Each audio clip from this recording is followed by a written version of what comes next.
एक गांव में संपत नाम का 20 साल का आदमी रहा करता था। संपत एक यतीम था जो गांव के चौधरी के ढाबे पर खाना बनाने का काम किया करता था। जल्दी जल्दी हाथ चलाओ संपत, ग्राहक टेबल पर खाली बैठे हुए हैं। आज मैं दाल मखनी की अलग रेसिपी बना रहा हूँ चौधरी जी, देखिएगा आज की दाल खाकर लोग उंगलियां चाटते रह जाएंगे। अरे उंगलियां चाटने के बाद में देखना, पहले जाकर उन्हें दावत लेकर आओ।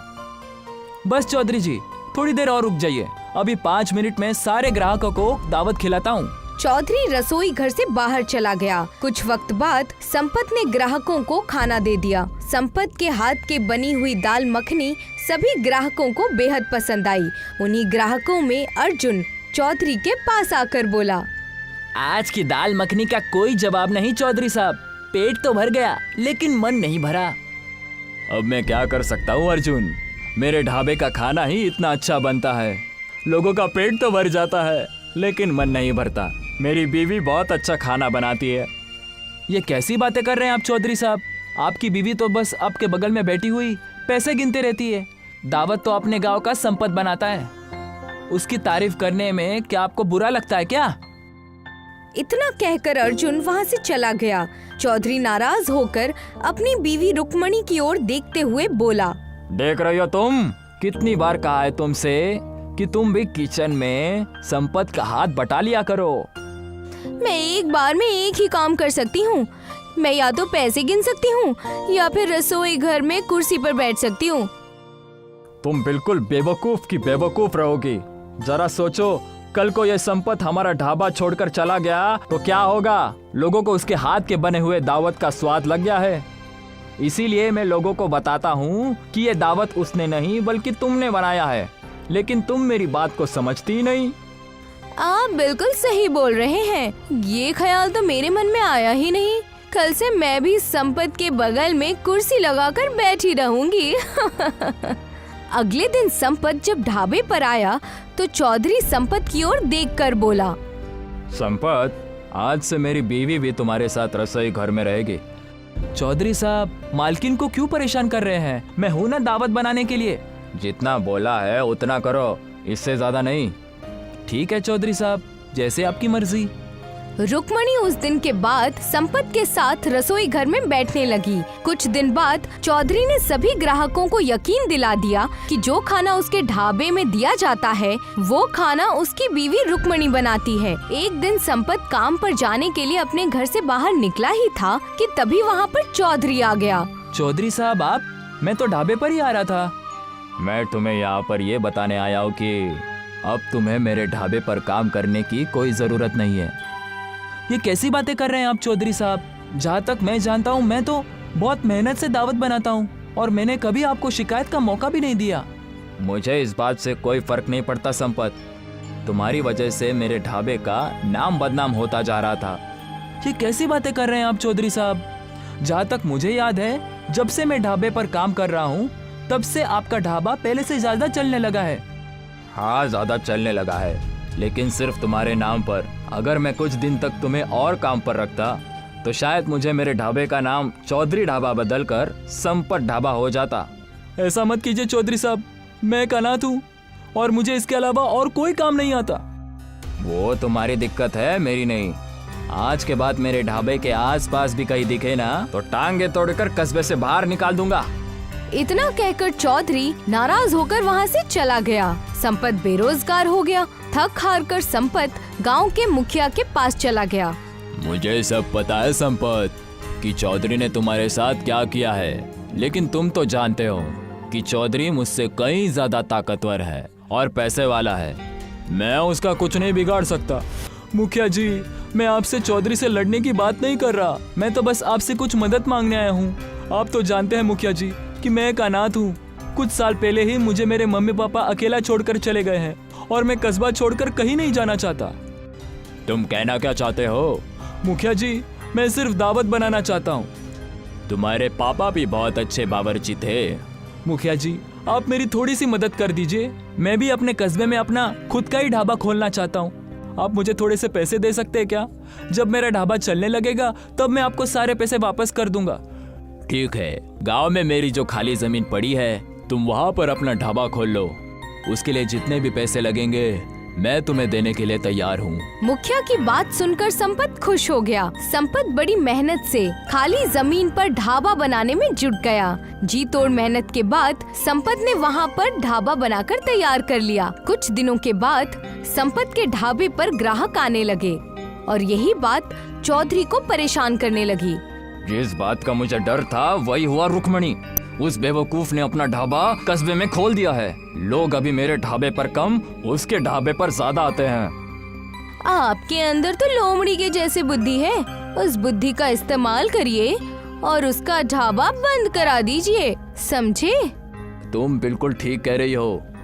मुझे अपनी लोमड़ी जैसी अक्ल से कोई रास्ता तो ढूंढना ही पड़ेगा। चौधरी ने बड़ी चालाकी से एक ग्राहक को अपनी बातों में ले लिया। वो ग्राहक संपत के ढाबे पर चुपके से खाने में चौधरी की लाई हुई दवाई फेंक आया। उस दिन जिसने भी संपत के ढाबे का खाना खाया उसका पेट खराब हो गया। अगले दिन संपत के ढाबे के सामने गांव के लोगों की भीड़ लग गई। एक आदमी नाराज होता हुआ संपत से बोला, तुम्हारा ढाबा क्या चलने लगा? तुम अपनी औकात भूल गए? ये कैसी बातें कर रहे हैं? मैंने क्या किया है? क्या किया है? कल मैंने तुम्हारे ढाबे पर दाल खाई थी, तब से मेरा पेट खराब है और यहाँ पर जितने भी लोग खड़े हैं उन सब का पेट खराब है। उन सब के जिम्मेदार तुम हो। तुमने जरूर दावत में कुछ न कुछ मिलाया है। आपको गलतफहमी हो गई है। मैंने दावत में कुछ नहीं मिलाया है। आज के बाद हम में से कोई भी तुम्हारे ढाबे पर दावत करने नहीं आएगा। अपना दावत बनाकर खुद ही खा लेना। इतना कहकर वो आदमी वहाँ से चला गया और संपत आंखों में आंसू लिया हुआ अपने ढाबे पर बैठ गया। संपत फिर से बेरोजगार हो गया। कुछ दिनों के बाद संपत के ढाबे पर मुखिया आकर बोला, संपत, तुमने मुझसे जो पैसे लिए थे वो मुझे कब लौटाओगे? मुखिया जी, आप तो जानते हैं कि मेरे ढाबे पर कोई ग्राहक ही नहीं आ रहा। वो सब मुझे नहीं पता संपत। मुझे मेरे पैसे चाहिए, वो भी ब्याज सहित। मुखिया की बात सुनकर संपत बुरी तरह से चौंक गया। हमारे बीच ब्याज की तो बात कहीं नहीं हुई थी। मैंने कहा था तुम सुन नहीं पाए होगे। परसों तक अगर मुझे मेरे पैसे ब्याज के साथ वापस नहीं मिले तो मैं तुम्हारा मकान भी तुमसे छीन लूंगा और उसे बेचकर अपने पैसों की भरपाई करूंगा। ऐसा मत कीजिए मुखिया जी, मैं अनाथ हूँ। आप अगर मुझसे मेरा घर ही छीन लेंगे तो फिर मैं कहाँ जाऊंगा? तुम्हें 2 दिन का वक्त दे देता हूँ। इतना कहकर मुखिया वहाँ से चला गया।